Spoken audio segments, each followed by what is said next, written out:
Okay, are we on? Nice. Hello, everyone.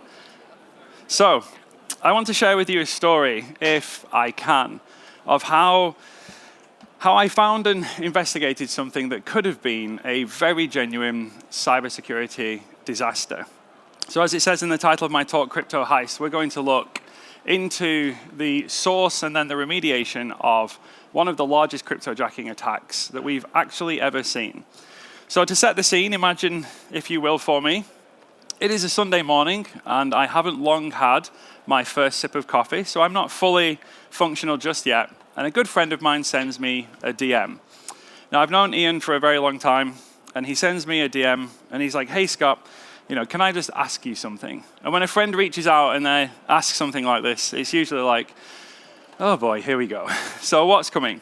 He sends me a screenshot and he says, I've just been onto the government website here, and this is the Information Commissioner's Office website in the UK. So they're our data privacy watchdog. If you do bad things with people's data, they will send you a fine or tell you off. So he says, any chance you could take a look at this site? My antivirus program has thrown up this warning when I visited the page. And I'm like, okay, this is a bit strange. So I go to the site myself and I take a look around. And I'm like, yeah, there's something fishy going on here. There's something dangerous going on here. Now, he was sent me the screenshot. I responded and said, golly gosh, this looks bad. That's maybe I should have blanked that part out. But I was like, yeah, I see the same thing. Like, I see this too. Now, the warning from his antivirus program, if I just kind of zoom in on that for you a little bit, was that there was a JavaScript miner, a crypto miner, on the page. So I double check the URL and I'm like, am I on the government site? Like, is this actually the government site? And I'm like, yeah, ico.org.uk, the Information Commissioner's Office. I double checked with some other government sites to see if they can say what is the correct site for this department. And I'm like, yeah, this is definitely the right site. This is a government site. And I am also seeing that there is some JavaScript on this page that is mining cryptocurrency. So this is something that is possible. For those of you that don't know, you can do almost anything with JavaScript, including mine crypto. And at the time, I was thinking, well, I know government budgets are a little bit tight, but I'm not entirely sure that this is going to be their decision. So within the security realm, we have this phrase called cross-site scripting, and it refers to a whole variety of attacks where somehow an attacker finds a way to get their malicious JavaScript into your website. And there's a whole bunch of different ways, but the most common way that we see is via a third-party dependency being compromised. And I thought to myself, well, I'm pretty sure that this is not going to be the British government trying to top up their budget. I'm pretty sure that we're going to be looking at some kind of serious compromise here. So I set off with my investigation. It was a Sunday morning. I threw down my second coffee. I confirmed what I found, and then Ian says, yeah, like, what do we do? I was like, I've confirmed this. They actually have, it's a library called CoinHive. As you can see, I mentioned there, it's a dedicated library for mining cryptocurrency in JavaScript. And I was like, they definitely have CoinHive on their site. And Ian said, yes, this is what I'm seeing too. And then he asked me, so now what do we do? Right? Like, what do we do with this information? What do we do with this knowledge that we now have? Now, if you've ever kind of heard maybe one of my security talks or one of the other many security talks, we have this process called responsible disclosure within the security industry. And the idea is if you find somebody's website is doing something that it's not supposed to, maybe it's leaking data or they've had some kind of breach, or you found a way to access somebody else's account information by doing something on the site, you would typically do a responsible disclosure. So you would reach out to the organization privately. Typically, you would have to go through support or, some non-security-based channel and be like, hey, I found this thing on your site and, I can steal data or I can break something. I can do something that I can't. And you would tell them this privately. And hopefully, the organization would take you seriously and they would say, oh, wow, thanks for telling me. We're going to go and investigate this and we'll fix this. And this is a general process within the industry. Now, I looked at this and I thought, okay, great, yeah, the ICO's website has a problem. I'll get in contact with them. I mean, it was Sunday, so the government's closed. So that was the first problem that I had. But the other problem was, as I was going through the investigation, I kind of thought, But contacting them and telling them, if it's a third-party dependency of theirs, isn't going to help them. It's actually the third party that's had the breach. They need to fix the thing. So I took a slightly different approach, and I went public quite early on with this. So this is not like a typical process, but I sent out this tweet, you can see, just a couple of hours later on that same Sunday morning, and I was like, wow, yeah, like Ian has brought this to my attention. I've verified this and confirmed this. We are actually seeing government websites running hostile JavaScript. Now at the time, it's not too bad. If you were an attacker and you could put JavaScript into a government website, what would you do? And I was like, well, I sure wouldn't be mining cryptocurrency. There's a lot of things that I could think of that I would do here. So this was a slightly unusual process to go public so soon. But I felt like the more attention that we can bring to this, the more quickly, then the faster it will be resolved. So the typical process of doing this privately was not beneficial. But I still continued my investigation. Can we track down the actual point in the application? Like, where is this actually coming from? So I used a few different tools and scanners online. I checked the entire ICO website, first of all, to see how many pages could I find with this. And it was all of them. Every single page that I scanned had this cryptocurrency miner on it. And I also used other independent tools to conduct scans from different locations. So maybe, somebody in a different country would see something different than I see. And I was like, no, again, it doesn't matter where you look at this from. Everybody's seeing every single page running the cryptocurrency miner. And I was like, so this is pretty bad. Like, this is a pretty deep compromise. And finally, after pulling all of their dependencies apart, I found the individual dependency that had been compromised. And it was a third-party JavaScript plugin that they were using for text-to-speech translation for visually impaired users of the site. So as a government site, they obviously have a high accessibility demand, and they were meeting part of this with this particular product. Now, even the company that provides this library, even their site was, of course, using their own product. So even their own site was also running the cryptocurrency miner. So if we pull the script up here that we were looking at, this is the URL that the script tag was loading from. So this was the source attribute. And at the time, I captured a copy of the script tag. And it looked like this. So the comment that we have there at the top is the legitimate comment from the organization that they had placed there. And the few lines of JavaScript we see at the bottom are actually the minified library, like the legitimate, genuine JavaScript. And as soon as I opened this particular dependency and took a look inside it, I knew almost immediately, with this kind of obfuscated JavaScript in the middle, I was like, this is the point. Like, this is where they got in.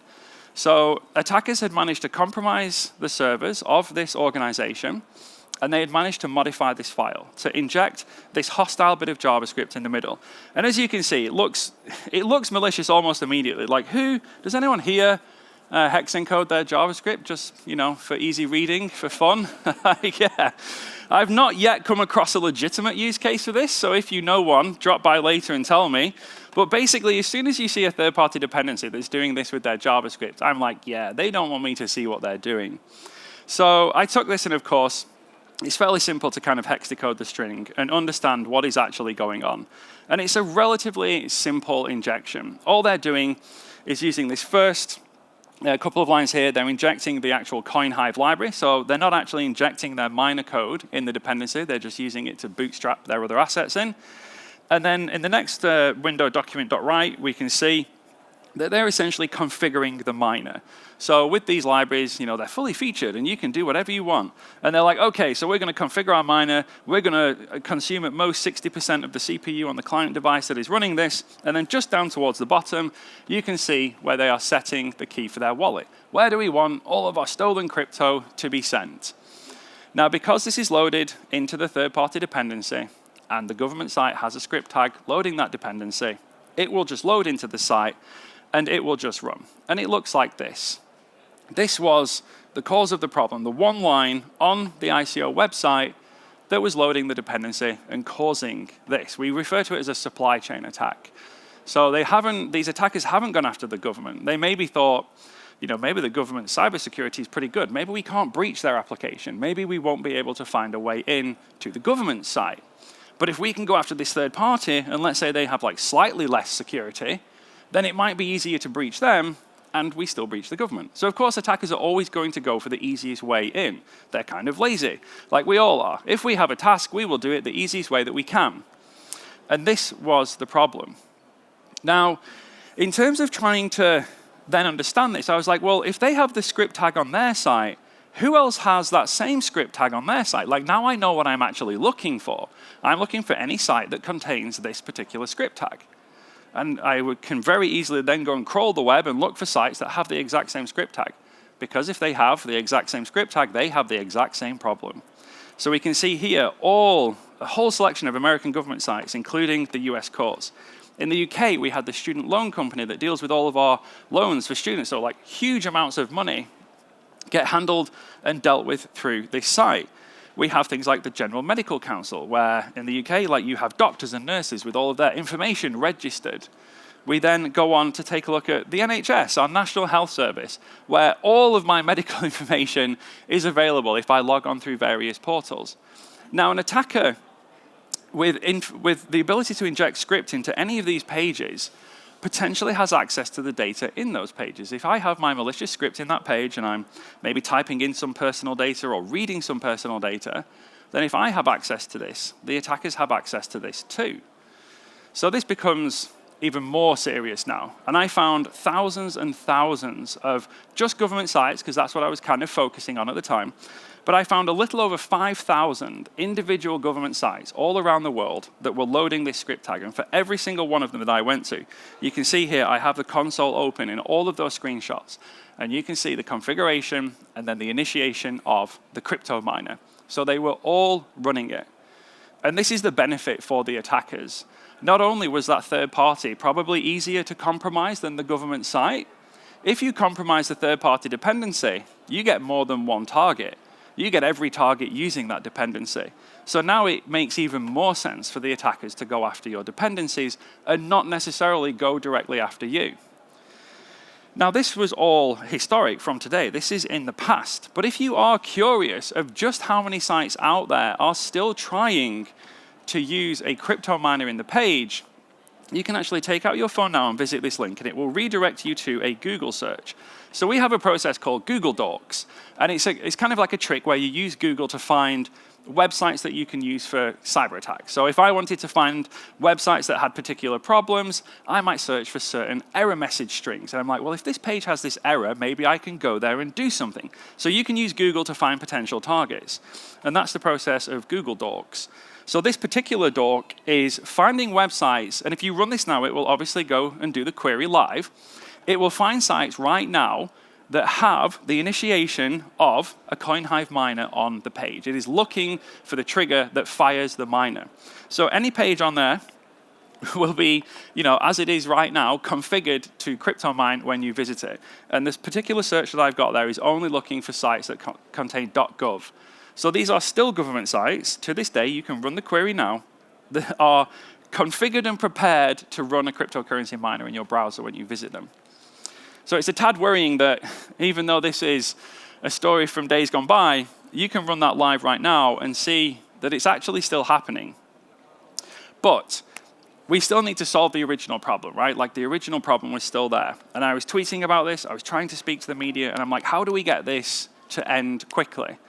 Now, eventually, we went past Sunday and into the week, and then the British government, go to work, and the National Cybersecurity Centre in the UK reached out to me. Now, they're a part of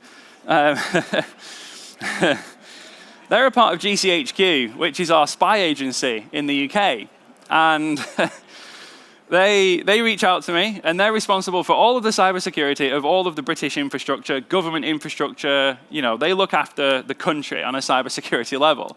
And they're like, they reach out to me, and they obviously want some more information. And I just love this. It's like, hey, Scott, could I grab your email? I'm like, they're like the British version of the NSA. I'm like, I'm pretty sure you already have my email.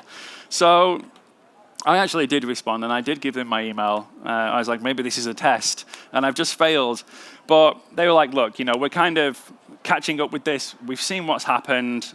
You've obviously been looking at this, and what information can you give us? Like, how can we solve this quickly?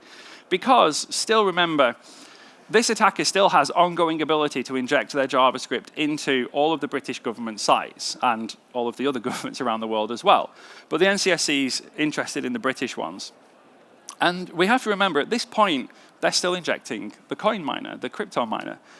But if they decide in 5 minutes from now, and they're like, oh, actually, we want to change the JavaScript, they've obviously still got access to that third-party dependency. They could go at any point and change the JavaScript to do something else, something worse. They might steal data or whatever it was. So whilst it's not too bad right now because there's no visual impact, it doesn't appear like they're trying to steal data or download malware, whatever they might do, there is an ongoing impact, and the risk that this could get a lot worse remains. Now, eventually, I had some extensive conversations with the NCSC, and after this was all kind of cleared up, they even invited me down to London so I could go spend some time with them. And the quickest way to get this resolved, I said to them, was we need to get hold of the third party, right? Like, you can remove the script tag from the government site, yes, and then we will stop loading it. And they're like, right, okay, but that's, like we've got to do a change request, and then we have to review it, and it has to be approved, and then by the time we actually deploy this change to remove the tag, they're like, some time's going to pass by, and it's not going to be a matter of hours. We have a fairly lengthy process here. And I was like, okay, the only way to do this is to just go at the third party. Try and get in touch with them and say, please delete the file, turn the server off, whatever you need to do, but just make the file be gone. Because the problem that we have is still that this script tag is in all those government sites. And I'm like, but can you not just rip this thing out? Like, this should be really fast. This should be really, really easy to do. But this is the introduction of the risk. Therefore, if we take it away, it should solve the problem. And they're like, yeah, but we've already found like 400 and something different applications with this. And by the time we try and find the application owners and the relevant teams and push the change through, this could take us days or even weeks if we try to do this. So we kept leaning on the third party, trying to contact them, trying to go through, like customer support. They're like, hey, how can we help you today? I'm like, well, so we're calling from the government. We need you to go fix something for us. But this script is the problem. Like, this is the actual issue itself. And for me to explain this, I kind of think of one of these. When I look at the script tag, I look at this. This is a check. So for all of you forward-thinking countries like Norway and the rest of Scandinavia, you probably have never seen one of these. But we're a bit old school in the UK. And we used to have these little bits of paper that you could write a promise to pay someone some money on, and then they could go to the bank and cash the check. Now, normally you write the amount, you write what you want to give them, and then you put your signature on the check, just like this. However, the phrase a blank check usually means the freedom to do whatever you want. If I gave you a blank check and I had signed it, you could go and be like, oh, I'm going to do, like 100,000 kroner. All right? You could write whatever amount you want on that to take. I'm giving you the freedom to do anything that you want, including, take a lot more than maybe you are entitled to. And I would never, ever give anybody a blank check. But now if we go back to this script tag, I kind of look at this and I think, this is a blank check. Because what this is saying is, I want you to go over here and load some stuff. Load some JavaScript. But we don't know what the JavaScript is, and we don't know how much of the JavaScript there is, but you're going to go over here and you're going to get some of the JavaScripts. And then you're going to bring them back and you're going to run them. There's no control over what it is or what it does or how much there is. It's just, go here, find the JavaScripts, run the JavaScripts. And this to me became really kind of the point that stuck with me is we are just blindly trusting the source attribute there, this third-party URL. We are just blindly trusting them and saying, yeah, you're good. Like, whatever you want. Take whatever you want. Give us whatever you want. Just, send back some JavaScripts. Now, this gathered really large interest at the time. And one of the other things that happened at the time was we did a bit of a TV program in the UK. Now, this is a really big news story, and they were thinking like, oh my gosh, the government is hacked. They like to jazz it up a little bit. And they made this like really cool intro. They're doing a voiceover. We found like this abandoned warehouse. And one of the questions that they asked me was like, okay, you're saying, they're mining cryptocurrency and it's not so bad, right? And they said like, what could they do? This was one of the questions that kept coming back from the producers, like, what could they do? You keep saying like, this could have been really bad. Show us. And I was like, okay, I'll show you. So I set up a demo where I could modify the script. I was using a proxy to change the JavaScript file. And this is me, like super nervous on camera. for this program. And they asked me to create a series of demos of like, show us the kind of things that they could do.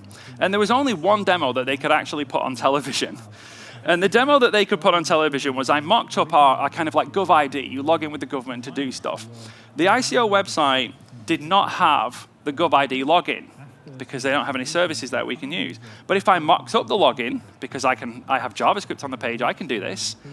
I created a demo where it would mock up a login. And if anybody went to the site and used it, it would skim the data out of the page. And I could steal people's emails and passwords for their GovID logins. Now, the other things that I did, and you'll see me doing that in just a moment with the reporter, the other things that I did, because I was like, OK, I've got free reign. You can put any JavaScript you want into the government website. One of the demos was, understandably inappropriate, and I could see why they couldn't put it on TV. We just put, as soon as the page loaded, the JavaScript ran, we just put full screen pornography on the site. And I was like, well, but why can't you do this? So if I've got the ability to inject arbitrary JavaScript, the only question now is how evil are you? And what are you going to do? So I put the full screen, pornography demo on, and they load the page, and they're like, wow, okay, but, that's great, but we can't put that on the television. Like, what else have you got? So, so I went to the next one, and I put like a big kind of like, alert banner, like red and yellow, ticker tape, and it said, Prime Minister assassinated. And they were like, okay, great, but we also can't put that on the TV, because if somebody's walking past like the TV store and they're like, oh my gosh, our Prime Minister's been assassinated, that might be misinterpreted as really, really bad.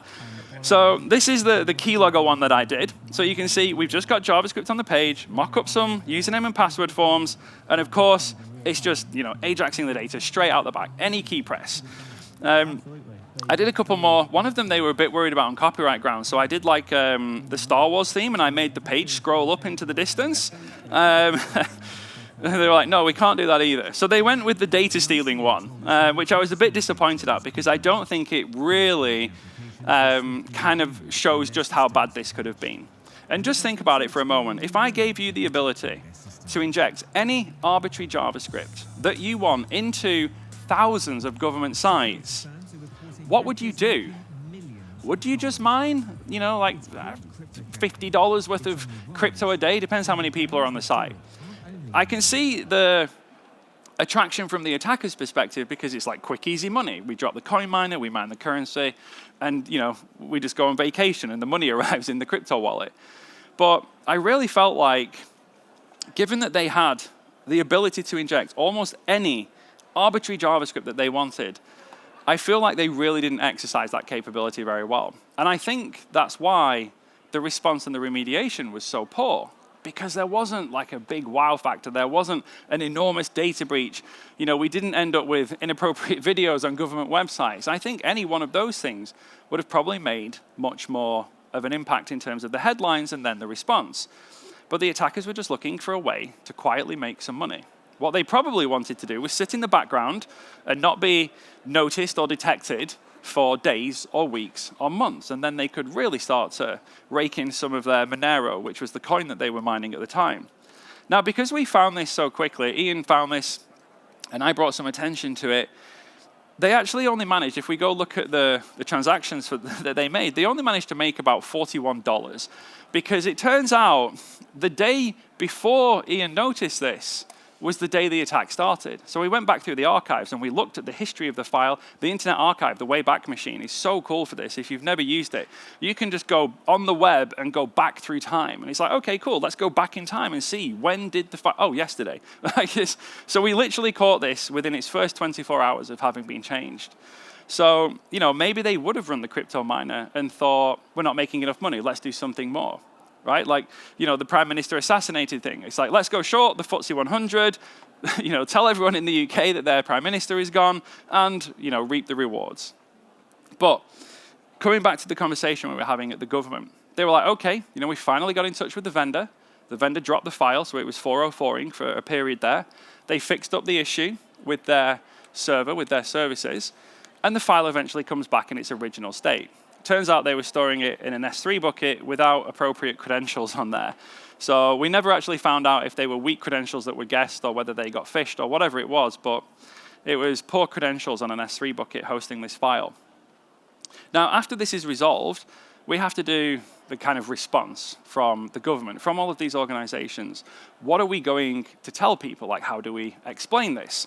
And part of that as well is, how do we give the assurance that we've, suitably resolved this so it won't happen again? Because they're like, it's bad enough it happened the first time, we really can't let this happen again. And it's like, well, how do you resolve this? What is the solution to this problem? Now, the first solution to the problem is something called sub-resource integrity, or SRI as we call it. And with SRI, all you do is you take that original script tag that you had, and you just give the browser a little bit more information. And as you can see here now, we've added an integrity attribute onto the script tag. And inside the integrity attribute is a SHA-256 hash value. So what this is telling the browser is, kind of like before, I want you to go to this URL, I want you to fetch all of the JavaScripts that are there. But now, when you download the JavaScript, I want you to hash it, and I want you to compare the hash of the JavaScript that you download to the hash that I've provided here. So now we can integrity check that file. Every single time the browser goes to that file and downloads it, we can check that it is the file that we were expecting. So now in the same attack scenario, the attacker would break into this server of BrowserLoud, they would change that ba.js file, they would make their alterations, and that would change the hash of the file. So the next time, the very first time the browser downloads that different file, the browser can look at it and say, well, this doesn't match, it's changed. Now, to be clear, we can't say how it changed, or we can't say what changed, but the browser can say, this is not the JavaScript I was expecting. I got something different. And that means I am not going to run it. Now, you will lose the functionality of that file. So in this case, it's a text-to-speech plugin. So because the browser is going to refuse to load it, you will lose the functionality of whatever is provided here. However, versus the risk of we might end up with malware or inappropriate videos or a data breach or something like that, it's a pretty reasonable kind of position to take, right? Like, you are going to lose the file, but it is going to stop something much more serious. So this seems like the obvious solution, right? We're like, oh, I was speaking to the NCSC, and it's like, how do we avoid this? Like, how do we stop it? And I'm like, we already have the solution to this. SRI has been standardized on the web for years, and it was standardized years prior to when this happened. I was like, hey, we already thought about this. It already happened. We already have the solution. It's widely supported by all of the mainstream browsers, and you can take any script tag that you have and simply add the integrity attribute if you want to protect yourself from your third-party dependencies. Because I'm sure, probably most of us, is anybody here going to tell me you don't load third-party JavaScript? Is anyone brave enough? Right? Like, we all pretty much load some third-party JavaScript. There are, some people that can get away without doing it. But as a general rule, I think if you look at most sites, we do load it. SRI is the solution. You can still load it from the third party. Maybe you're loading it from a CDN provider. They provide the hosting and the bandwidth and everything else. There are benefits to doing this. So as security people, I don't want to come in and be like, hey, you can't host, you can't use any third-party JavaScript. Host it all yourself. There are reasons that we do this, and we recognize that. SRI is a solution. You can still trust that third party to load JavaScript in your page, but now we're going to verify. Trust, but verify. But there was one more problem with the BrowserLoud story, and it came from the file itself. So if we look at this file, the file that I captured that I showed earlier, as I said, the comment at the top was the original file. The minified JavaScript at the bottom was the original file. Now, if we just kind of zoom in and take a look at the comment up at the top here, they had this comment. They said, warning, do not copy or self-host this file. You will not be supported. And then in the file, they have the version number and presumably the date that it was published. So this presents a bit of a problem, because now, if we bear this in mind, the version number is in there. If we go back and take a look at the URL, I've changed the file name to essentially represent what they're doing here. What they're kind of saying is /latest.js, like latest version. That file is not a particular version of whatever the software is. They're saying, you can check the path, there's no versioning, check the file name, there's no versioning. What they're saying is you come here and you get whatever the latest file is, right? Bar, CDN caching or browser caching. Essentially, as soon as the file changes, you get the new version. And this represents a problem, especially for something like SRI, because SRI is trying to pin you against a known hash of a known file. But if this file can just change in the future, then we can't predict that change. We don't know what it will be. So SRI would break in this scenario. Now, there was some really good back and forth between the government and the vendor on this one. And the vendor's position was basically this. And they're like, hey, don't worry about it. Look, like you go here, you get the latest version, right? If we patch a bug, you get the new version. If we fix a security issue, you get the new version. If we add a new feature, as soon as we deploy it to that file, you, barring the cache, you get it straight away. And I'm like, okay, I can, I can kind of get on board with this. I see where they're going with this, and they are correct. One of the other vendors' kind of concerns was, if we deprecate a feature, we don't need to do, kind of deprecation schedules. We just change the library, bam, the feature is gone, and we can tear away anything related to that old feature. So it's very convenient for them.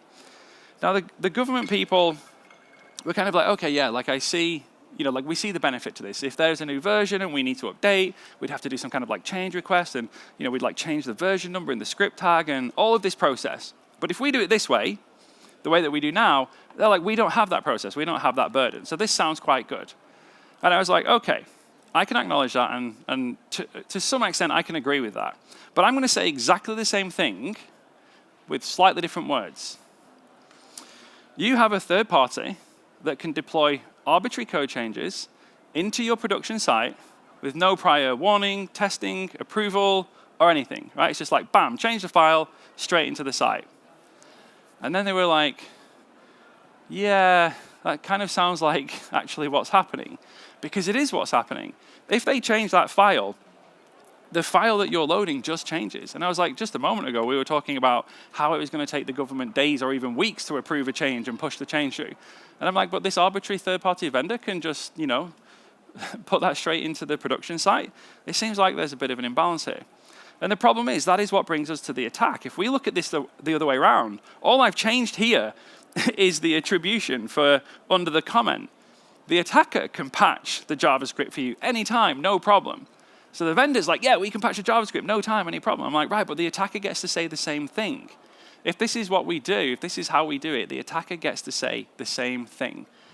So inevitably, we kind of came to the point where the government put the vendor in the position, and they were like, unless you give us a version path that we can lock to with SRI, then we're going to have to drop the tool, because we can't, in good conscience, go forwards. If this happens again, and people say, why did you not resolve this? Like, why did you not put a strategy in place to stop the same thing from happening again? And inevitably, they had no choice. The vendor had to kind of cave on this and say, right, we'll give you a version path so that you can use SRI and you can lock to that particular version, so that should the same thing happen again, you will know that the JavaScript file will not load if it is compromised. But there are still some scenarios. There are still some cases where, let's say the vendor didn't offer a version path, or the vendor can't offer a version path or a version file name. We do still have other strategies and other mechanisms that we can use, like content security policy. So content security policy I view as kind of like a second line of defense. And in security, we like to practice something called defense in depth, which is where you have more than one thing to save you from a problem. So if one thing lets you down, you still have something to act as a second line of defense. And I see content security policy as a really nice fixture in that defense mechanism. Now, for those unfamiliar, content security policy is a HTTP response header. And it is something that you can use to control a security protection built into the browser. So there's no code or agent to deploy or anything like that here. You simply say, I'm going to issue this header. And inside this header here, you can see I've written a very basic policy. So this is a security policy that you're asking the browser to enforce on your page. So if we take a look at a slightly more expanded header here, you can see I've declared a content security policy, and I will return that response header with the page to the client. And I'm like, okay, I'm pretty relaxed. By default, I trust myself. So default source means, by default, I'm going to load things from my own domain. I'm going to load images or scripts or styles. Like, this is where things can be loaded from. But like I said, you might load things from a third party. So with the script source here, we've gone a little bit more specific and said, right, we're going to load script from ourselves, yes, but we're also going to load script from this third party. Now, the connect source controls where can we do things like fetch calls to. And it's like, okay, well, again, they're going to come back to me, and maybe we need to do some translation, and we will speak back to the parent service of BrowserLoud as well. So now with this policy defined, we are telling the browser what should happen on our page. And we have our second ability to stop this particular attack here. Because this attack, if we recall back on the script tag just a few slides ago, they were using it as a bootstrap to load their own additional assets. They were adding their own script files into the page. And then inevitably, even if the coin miner is running, they're still going to have to do some external communications. So we now have another 2 opportunities here to stop this from happening. We know what the script dependencies are supposed to be on our site, and if the page tries to load additional script dependencies that fall outside of that allowed list, the browser will simply block them. They will not be loaded. And that is native browser functionality that you can hook into. Now, if you want some feedback from the browser, because remember, this is a policy on the page, it's sent to the browser. Everything that I just explained is happening client-side in the browser. So we wouldn't actually know that that was happening until you enable the reporting mechanism. So in that scenario, you can say to the browser, look, here's my security policy. I want you to block the CoinHive JavaScript. And after you've blocked it, I want you to call back and say, hey, Scott, you're running the CoinHive JavaScript on this page, but I blocked it for you. And the browser will actually send that information back to me. Now, this is super powerful because really, like, the actual solution to the problem is for me to go, look, why do I have the CoinHive JavaScript on my page? So I actually need to know that the problem exists to then go remediate the underlying cause. So this is a great kind of interim measure, right? It will block it in the browser in between you becoming aware of it and you actually resolving it. Please don't view this as the final solution. I don't think that it should be viewed that way. Now, if you're worried about the potential negative impacts on your site, let's say you make a slight misconfiguration in this policy, or you don't allow a dependency that you actually need. There is a safe way to test this with a slightly different header. You just add content security policy, report only on the header. And it kind of does what the name implies. You're saying to the browser, look, don't block anything, but if you would block something, would you just send me a report and tell me? And this is a really safe way of testing the policy. So if these reports come through and you're like, oh, yeah, we have this dependency, we forgot to allow it, we'll add it to the list and we'll go through the process again. So there is a perfectly safe way of doing this. And in either of those scenarios, the report that you will get will look like this. So if the ICO or any of those other government departments actually had this particular content security policy enabled, they would receive a JSON payload like this as a post request from the browser. So the browser would load the page, it would observe the CoinHive JavaScript, it would block it, and then it would send this. Now, these CSP reports are really easy to ingest. And when you get a CSP report that looks like this, you should be jumping into action almost immediately. This would be very, very concerning to receive. We were on your home page, we have blocked something loading from coinhive.com, and the effective directive that was being enforced was the script source. So this thing that we see was in the script source attribute. So at this point, you are, if you have pages, you're texting people, maybe you're jumping on Slack and firing some notifications. But you need to go figure out how this JavaScript got there and how do we stop it. So for all of these kinds of problems, the JavaScript will also have to communicate externally. So if somehow the script does get in the page, if we think about this scenario, what if the attacker had injected the CoinHive miner code into the browser-allowed JavaScript? Instead of bootstrapping it and loading it in from another domain, what if they just injected like the whole library in there? Browserallowed.com was allowed in the policy, so you would load JavaScript from them, and they would simply put their entire payload in the browser-allowed JavaScript. But the JavaScript would still have to communicate externally from the page, and then you would receive a connect source violation like this. So now, yes, the malicious JavaScript has loaded and it is run, but if it's skimming data from the page, it can no longer skim it. If it's mining cryptocurrency and sending it somewhere, it can no longer send it.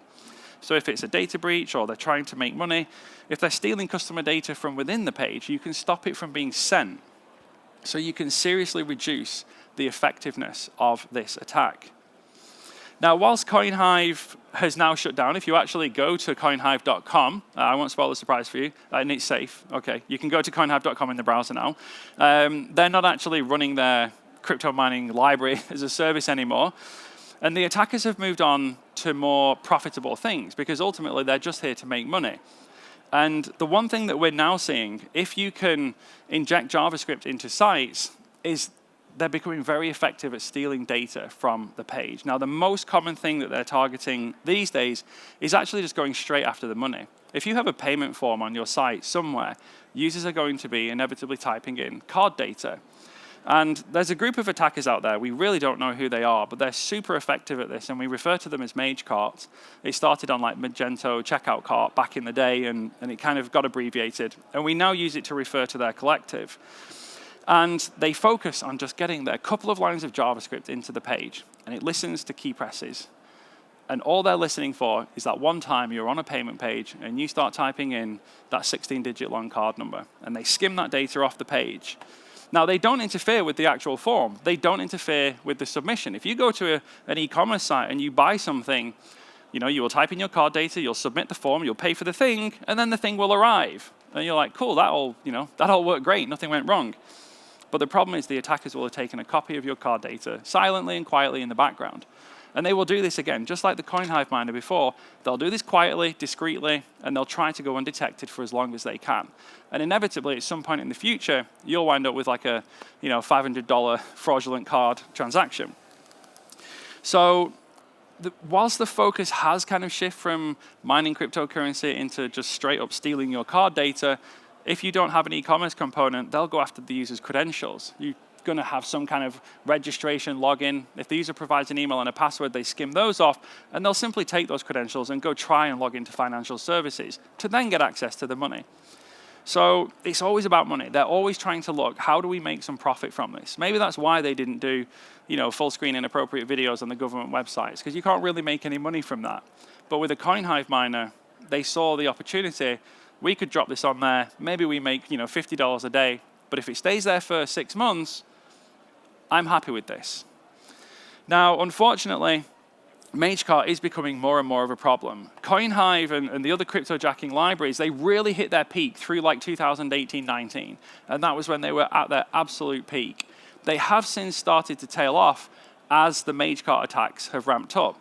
So if we look at this, the few brief attacks here, the most notable one on there, British Airways was fined tens of millions of pounds by the British government for losing people's name, address, and card data, because that is PII. And Ticketmaster, again, another huge organization. They had 3 lines of JavaScript injected into their site. And that is enough to steal the name, the address, the card data as it's typed into the payment form. Again, they were fined millions and millions by the British regulator alone for all of the British people's data they lost. They were also fined by other regulators around the world for the countries of the appropriate people of whose data they lost. So nowadays, MageCart has become the more prominent threat out of the two.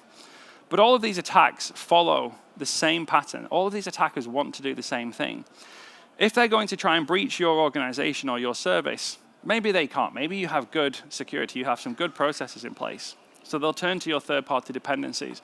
And now, most of the time, what we see is they won't even actually come after you in the first place, because what they've realized is the value that I mentioned earlier. If we compromise the third-party dependency and thousands of websites use it, our reward is much higher. So perhaps you're the target, perhaps you're not. If it's your third-party dependency, there's not much that we can do to defend ourselves against that attack, because we're not the victim of the attack. So we have to move further down. The injection point, they're going to try and get their hostile JavaScript into your site via your third-party dependency. So we can stop that injection with something like SRI. Once our visitors, once our valued customers start loading that third-party JavaScript, we can ask their browser to detect that and then to block it using sub-resource integrity. And the final step, if we can't do that, is we can try and stop the exfiltration of the data. Be that our customers' email and password, might be their address. If you're the tax authority, you're accepting tax data. If you're the health authority, you're accepting health data. Whatever it is, the final kind of option that we have to mitigate this is to stop the exfiltration of that data. So yes, you will have hostile script in your page, and yes, it will be running, but at least we can say, look, you know what? Like, this was really not good, but they don't have all of your personal data. We've managed to stop it at this final hurdle. So that was the story of how this attack unfolded, how the remediation was quite poor at the time, and how unfortunately not much has changed. So I want to wrap it up there, and I have left intentionally quite some time here for questions, and I do welcome them. I know we're in Norway, but I know you're all here. But I do welcome questions from the audience at this point. If we could also bring the house lights up so I can see everyone. I actually can't see anything right now. That would be great. But if there are any questions, let's just go ahead and shout them out, and then we'll maybe start adding some order to this. Somebody out there has to be the brave person that goes first. If you're there, just shout. I actually can't see. Did you contact any of the other non-UK governments? Did they respond at all? Very good question. So, did we contact any of the other non-UK governments, and did they respond at all? So, I wasn't involved in that process. That was something that was far more suited to the NCSC, so our National Cybersecurity Centre in the UK. They have the connections and the contacts within other government departments of their equivalent kind of purpose around the world. So yes, after we kind of got through the initial like busy period of rush, shall we say, we did then, because we just went straight to the vendor and we're like, kill the file as fast as we can. It will fix it for everybody. But then after that, there was a lot of backwards and forwards, mainly between, really, it was just kind of like America, Australia, and New Zealand. I wasn't really aware of any other, I mean, maybe I just don't know about it. They don't have to tell me. But I wasn't really aware of any other kind of communication in that regard. But yeah, there was some collaboration afterwards to try and resolve this. Excellent question. Any more? Oh, I was expecting some.